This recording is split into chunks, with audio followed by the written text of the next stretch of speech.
What's good? What's good? I am back, one and only Paul Pickett, host of the Paul Pickett Podcast, aka Triple P, aka the Common Sense Podcast, your source for music, sports, politics, world events, and much, much more. If I'm not mistaken, it's fight week again this week. Literally, almost every week is fight week between UFC, boxing, bare knuckle. So yeah, fight week. We got BKFC 79 Sturgis, Go versus Lane. I guess while we wait for our guests, we're gonna talk about that for a little bit. You got Go versus Lane. You got Taylor Starling versus Shelby Cannon. Definitely go check out the interview I did with Shelby Cannon. We got Brandon Conley versus David Simpson. Definitely go check out the interview I did with David Simpson as well. Zach Kalmas versus Corey Willis. Also got an interview with Zach Kalmas. Go check that out. Cheyenne Bentliff versus Marisol Rulaz. Um, Cody Kerr versus Dylan Bladen. Trayvon Kroger versus Daniel Pettit. And we got Bear Hill versus Iman Williams. I think his opponent was changed. Dan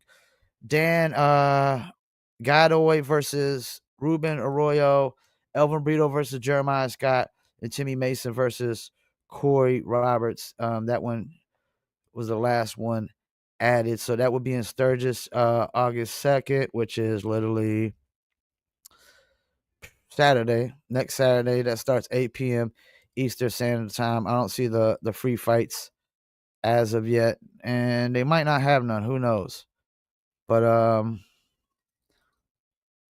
definitely. Oh yeah, also go check out the interviews I did with Elvin Brito and Jeremiah Scott. I recently interviewed him, and he basically announced on the Paul Pickett podcast that he would be fighting Elvin Brito like a few days before they announced it themselves on BKFC's end. Jessica Borga, appreciate you. Appreciate you, Black Widow. Let's check on our guest real quick, make sure he's still good.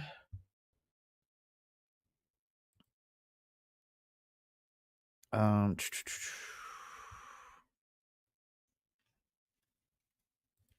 let's see. Uh Message him real quick.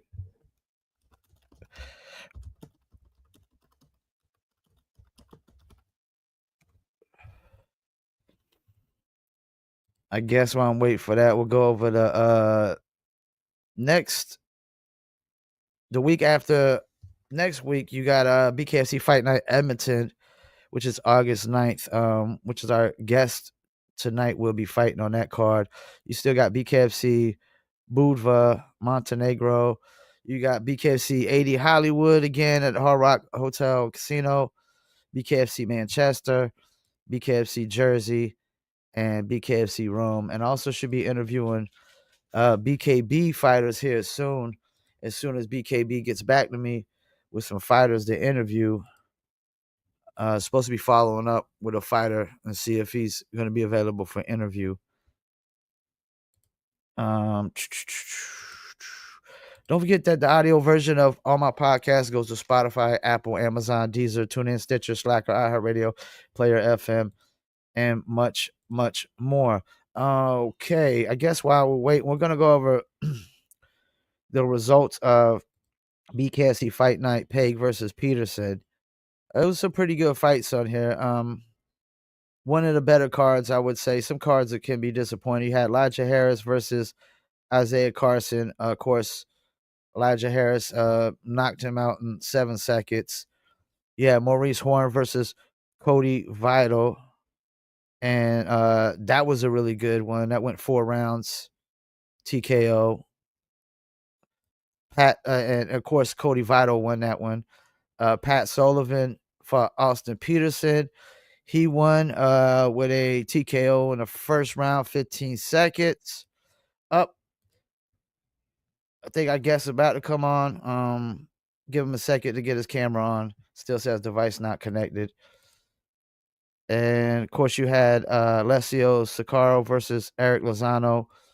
And that was a second round TKO, 48 seconds. John Garbarino, Johnny Cannoli beat Eric Lopez, second round. and that was a minute 48 seconds, second round. Rosalina Rodriguez beat Gabrielle Roman, third round, TKO. And Dustin Page beat Ryan Peterson, second round, 29 seconds, TKO. And Page almost could have lost that fight. He literally went into that fight with a lot of blood in his eye from the first round, and almost thought the doctor might call it off, because sometimes the doctors get a little overzealous and call him off a little too soon. Waiting on a guess. I see he popped up, but it doesn't look like his camera's on just yet. Let me let him know.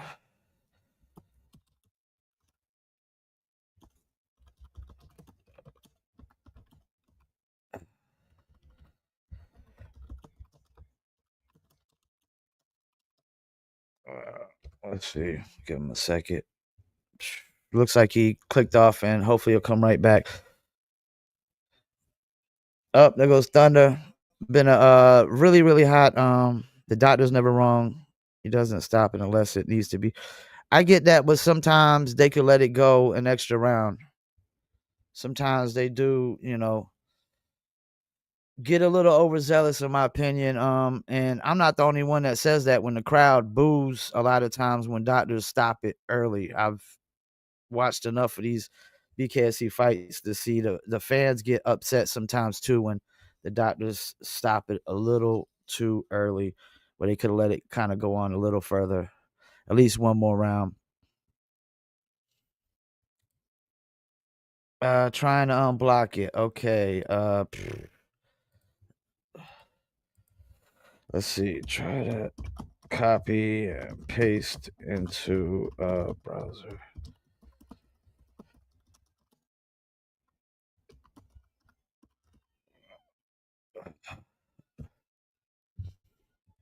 Up, there we go. There we go. All right, so we about to bring on our guest.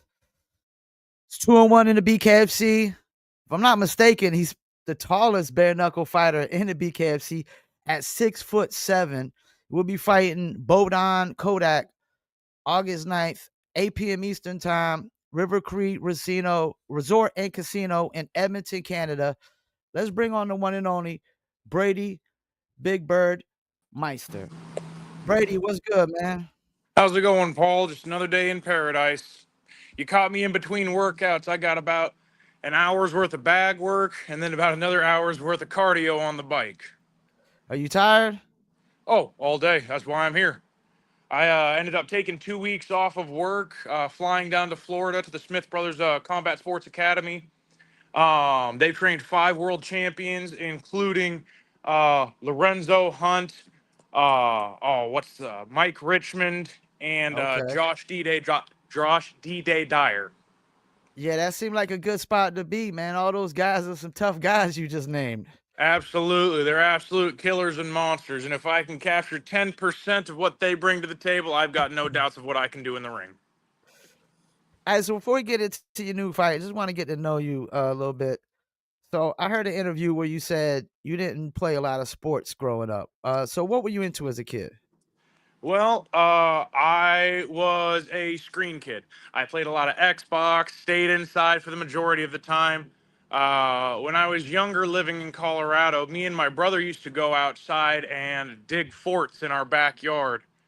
Some summers we would go out to my uncle's farm and we'd play in the trash heaps, make forts out there, and just help around in the shops. But beyond that, I wasn't a very active kid. I used to sit Damn, and just okay. play on a computer, play on my PlayStation. It wasn't until post high school that I got into combat sports.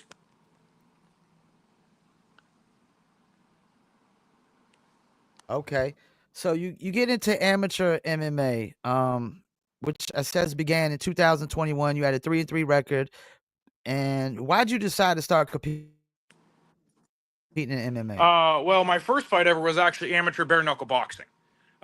So my original head coach is Joe Diesel Riggs. I trained under him for about Okay. 3 years before I purchased his gym in Great Falls, Montana, which I still have running. But I moved to Great Falls September 1st of 2020. And I believe I fought that December. Don't quote me on that. It might have been January. Uh no, it was February because I didn't start training until late November. Anywho, not important. I had moved up there, started training. The weight gym just wasn't doing it for me anymore, man. I had a lot of anger. I was running from a lot of problems, including a lot of self doubt and a lot of self consciousness and insecurities. The weight gyms weren't Mhm. doing it, so I was like, "Fuck it, let's fight." Okay. So you got the name Big Bird. Who gave you that name, or did you come up with that? So I got the name Big Bird a couple years back from a former coach of mine. Unfortunately, we don't work together anymore. There's just some Okay. professional differences. Still a good guy. I wish him nothing but the best. But I have a lot of bird-like mannerisms. I'm a pretty odd duck. I mean, I try to be professional and well-spoken on camera. But if you get to know me, I'm just a silly, goofy guy who wants to be your friend. Combat sports to me isn't, oh, I'm so hardcore. I'm the biggest. I'm the baddest. It's like, hi, we're gonna play rough today, and then I want to be your friend after. You know, I try to That's bring a lot of crazy. positivity and a lot of welcomeness and sportsmanship into the sport. So I saw where you said you fought for Fusion. What was that experience like for you? So Fusion is one of the local promotions. I want to say that they're ranked third best in the Northwest region. I think there's Okay. only two other promotions, and I couldn't tell you off the top of my head. But they do a ton of work in Montana, which, believe it or not, has a deep rooted love for combat sports.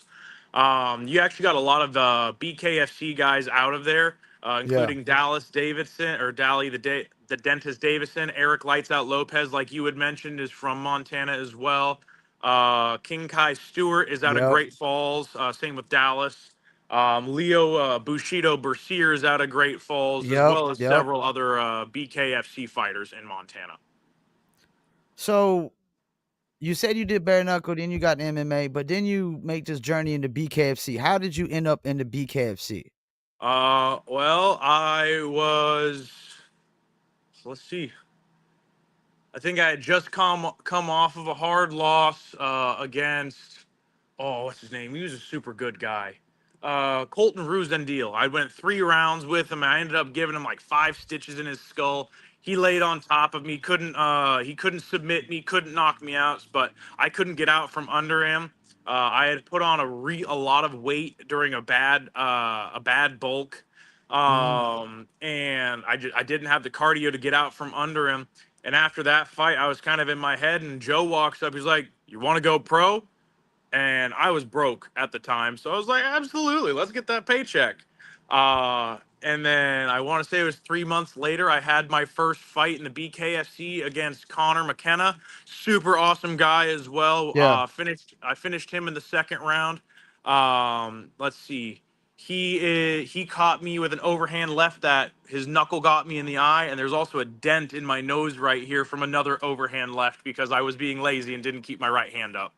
But super awesome guy. Love to share the ring with him again or even a training camp with him. Yeah, I interviewed Connor. Really great guy. So Joe Riggs is the one that got you into the BKFC? He's the one who got me into combat sports in general. I had Okay. no intention of competition when I first went down to Diesel's.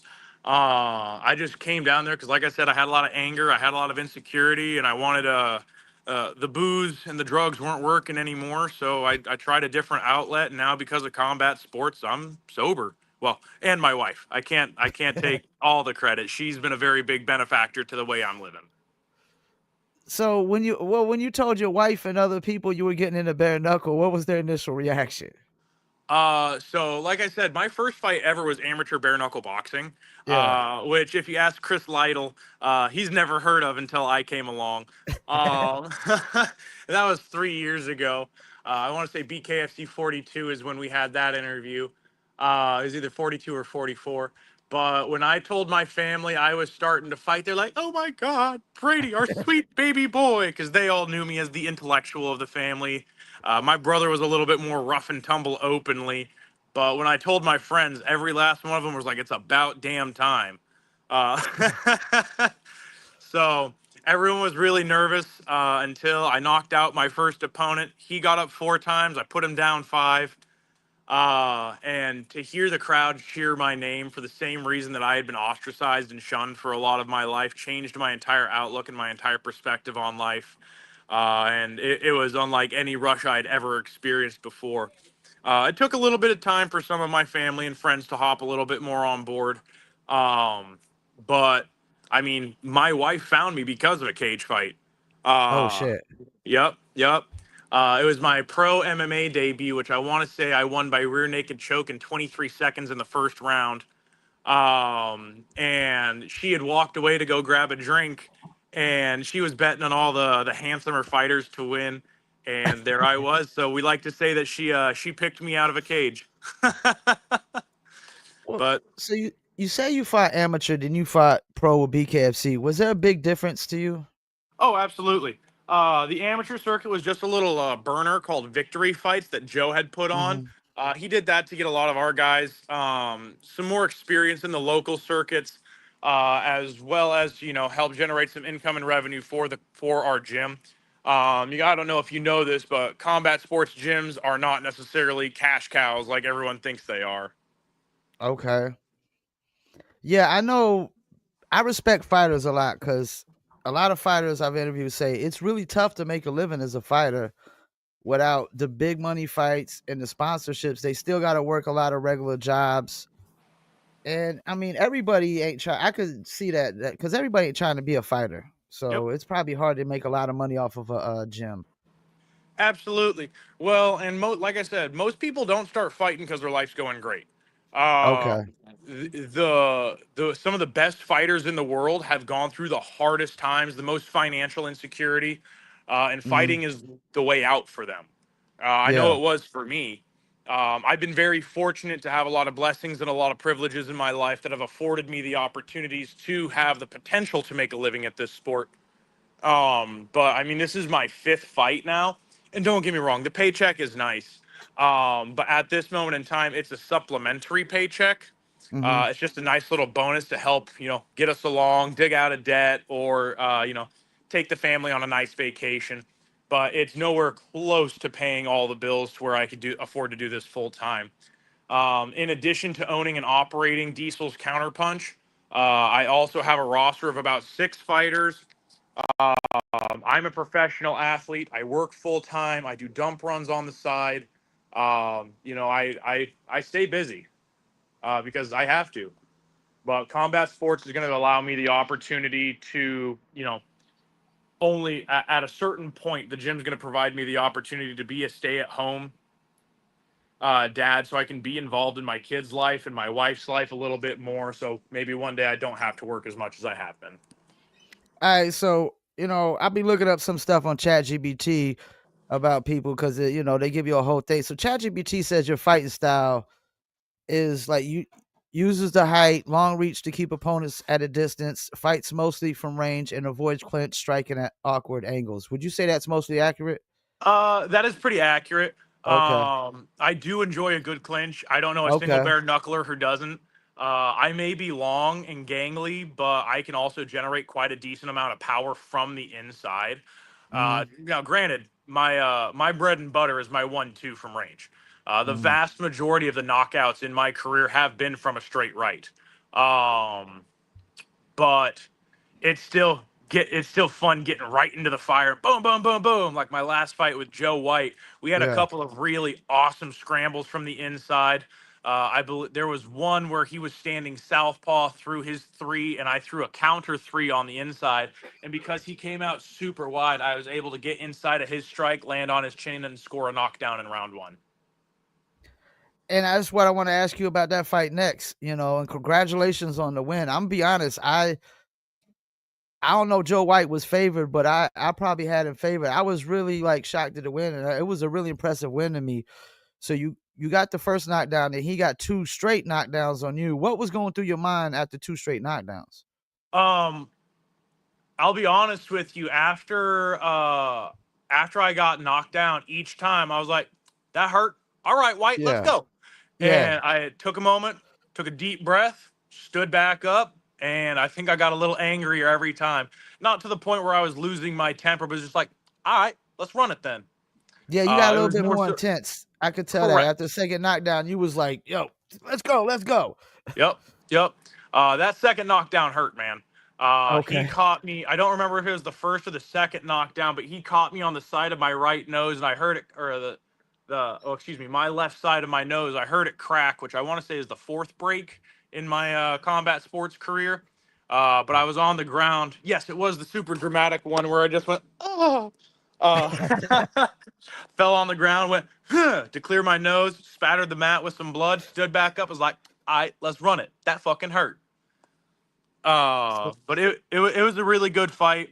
I was a pretty heavy underdog in that one, just because he had come off of two fights, one by knockout. yeah. In the fight prior to that, I had lost to Corey Willis in the first round by TKO. I am not proud of my performance in that fight. I would love an opportunity to face Corey again in the ring and show him just who I am and what I'm made of. I had a lot of personal stuff going on at that time, which is an excuse. It is not an acceptable excuse, but my head was not in the game. Well, I really do feel like Joe White was a good win for you because I felt like Joe White was a guy that was really coming on the rise, and you kind of brought him back down to earth a little bit. Absolutely. Like I said, he was coming off of a two-fight knockout or a two-fight win streak by knockout. And the guy swung hard. He swung with everything he Yeah. had in his power. But as soon as I saw him moving backwards in that second round, I started hitting the level changes.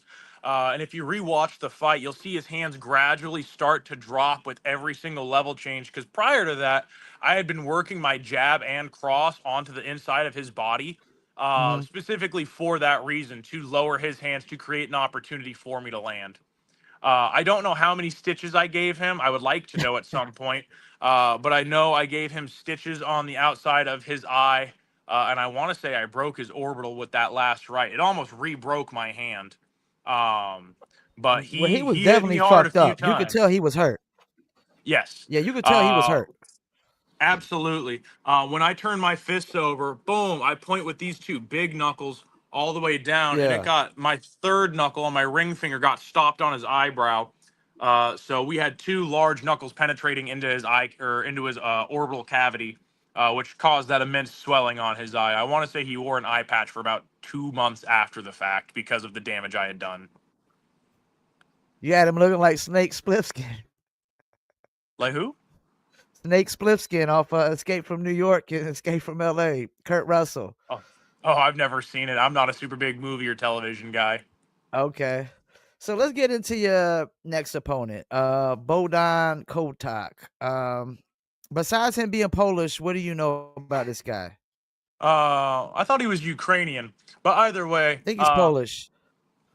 either way, of Slavic descent, he still seems like a really nice guy. I know he's 2-0. The reason why I put that in quotations is the only official bare knuckle that I saw was against, I want to say it's Jonathan Miller, in the Okay. BKFC. Prior to that, he fought a gentleman, Ronnie Bakehi, who I was supposed to fight last year, once again in Edmonton. But the footage I had on that, it was a modified boxing rule set where they still wore puffy gloves like in MMA sparring. So I wouldn't have Hmm. classified that as a bare knuckle fight, but that's Hmm. what they're calling it on his official record, which was interesting to me. Um, Bakehi, I saw his movement. There was nothing really exceptional about that win. I did notice a couple of things on Bodon's game plan, how he operated, where he moved, that I'm going to be utilizing in this fight camp, that me and my coaches are already working on picking apart and recognizing the signs for so we can create openings and opportunities to land heavy, significant strikes. And then the secondary fight with Jonathan Miller. Jonathan threw a lot of heavy punches, but he spent more time looking down at the mats than he did actually looking at his opponent. And from that, I noticed that Bakehi, or excuse me, not Bakehi, that Kotok from the stand, they'd Hmm. clinched up a few times. He worked a little bit from inside the pocket, but there was not a lot of power generation that I could see. I mean, he still caused a stoppage, and I want to say the first, which is a significant victory for him, and I don't want to diminish that. Um, but like I said, Jonathan was looking at the ground a lot and created a lot of openings and threw just a ton of looping overhands, which is a very common strategy against taller folks like me and him. Because I want to say Bodon is either 6'4" or 6'5", so it's going to be a battle of Yeah, giants, which is going to be it's a very fun fight. I'm hoping that he has some good straight punches, so we can have a good time in the ring and give the crowd a good show. well, it says he's 6'4", but it says he has 1 inch longer reach than you. That's a non-issue for me because Yeah. of the height advantage that I Mhm. have. He'll be punching up, so that one Okay. inch reach advantage will be mitigated, and we'll probably have a pretty similar reach. Well, The advantage is going to be determined by footwork, head movement, level changes, and getting off of line and how we set up our strikes. well, that's what I was going to ask you too. Like, being that he's 3 inches shorter but a 1 inch longer reach, does it make it harder for you to use your height advantage? But you're saying it won't. I'm saying that the height advantage is now mitigated, so it's not Okay. necessarily a key factor in it. Even though Okay. I am the taller opponent, I usually sit down pretty heavily on my back foot, specifically because people like to push directly into me. Uh huh. So it helps me keep a lower, more stable base. Um, but with that being considered, the height advantage isn't necessarily something that I'm really counting on this fight Okay. because we are so similar in stature. It's going to be more of a technical battle based, like I said, based off of head movement, footwork, and setups. Now, will this be your first time in Canada? Yes, this will be my first time visiting Canada. Okay, and I know you got probably a long flight there, don't you? No, actually, I only have an 8.5 hour drive Oh, from where I are you live. driving? Correct. Okay. So I live just south of the Canadian border, so it's a little more cost effective for us to drive up there than it is for us to fly. Are you the tallest bare knuckle fighter in the BKFC? To the best of my knowledge, the BKFC still hasn't updated it. I want it. They have someone else who is 6'5" Okay. on the roster. If you look up who's the tallest bare knuckle fighter, it's not me, unfortunately. I have raised that with my management a couple of times. Not because it's like, oh yes, look at me, I'm the tallest, but it does increase my availability for marketing and it's just kind of cool. And have you ever fought any opponents at your exact height or taller? No. Everyone that I've fought has either been has always been shorter than me, Okay. and for the most part, heavier than me too. Okay. Okay. Do you have an idea of how you expect this fight to start? Like, start out slow or fast? Well, it's a fight. Anything can happen. Really just depends on our mentality going in there. From both of his fights, I don't expect him to be a hard starter. Okay. But if he is, I'm more than happy to accept that because it's going to push the pace and give the crowd an exciting show. And are you typically a shit talker or a guy who calls out other guys? I know that's a thing for a lot of fighters, to shit talk and call out other guys. So I don't necessarily believe in the negativity of it. There Okay. are certain people that I would like to fight. I'm not going to mention any right now because I'm focused on Yeah, the fight nah, at nah. hand. Yeah, you don't. Yeah, you got to focus Um, on this fight. Yeah. Absolutely. But if there are people that I want to fight, I try to go about it in a respectful manner. Be like, hey, man, I see what you did there. I'm stoked about your accomplishments, where you're going. I would love the opportunity to share the ring with you so we could grow as professionals.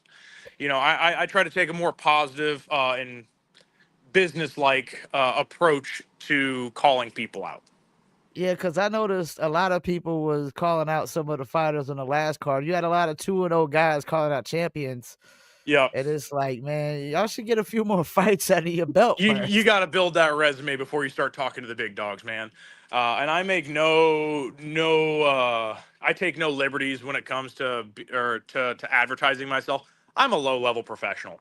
I know that. Mhm. Especially after my loss in Billings, I have a lot of rapport and a lot of respect that I got to earn back in these next few fights before I'm taken seriously again. Yeah, but I think the company is definitely looking at the value you have. Because some of these guys only get fights when they're locally in their area, and you just had the Florida fight. Now you getting the Canada fight.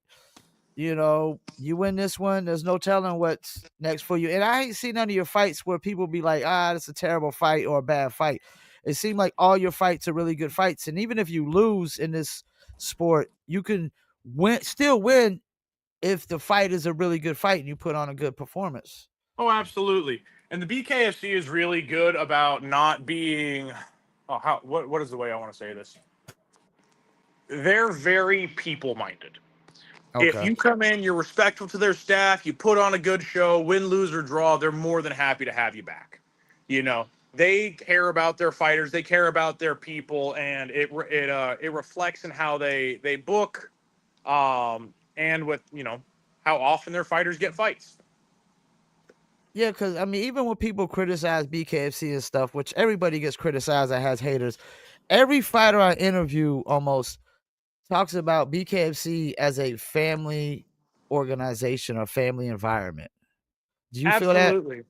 Absolutely. Well, I mean, the head matchmaker, Nate Shook, his wife, Yeah, Katie Nate. Shook, is the one who makes all of our travel arrangements. You Okay. know, Okay. I've met the Shook family. I've met a lot of the families of the people involved in the BKFC.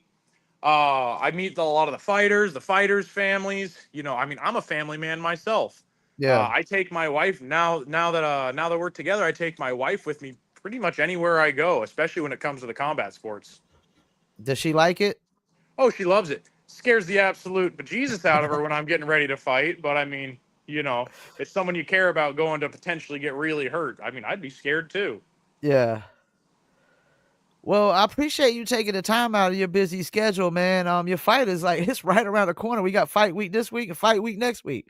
Oh, absolutely. This next coming week is the last bit of my official camp down here in Florida. Okay. I'll be flying back home to Great Falls on Saturday, taking Sunday off to recuperate and recover. Then it's light work through the rest of the week. And then I drive out on Thursday to go up to Edmonton, and then it's fight week, man. Man, So I it's can't wait, man. I'm excited to definitely see your next fight, man.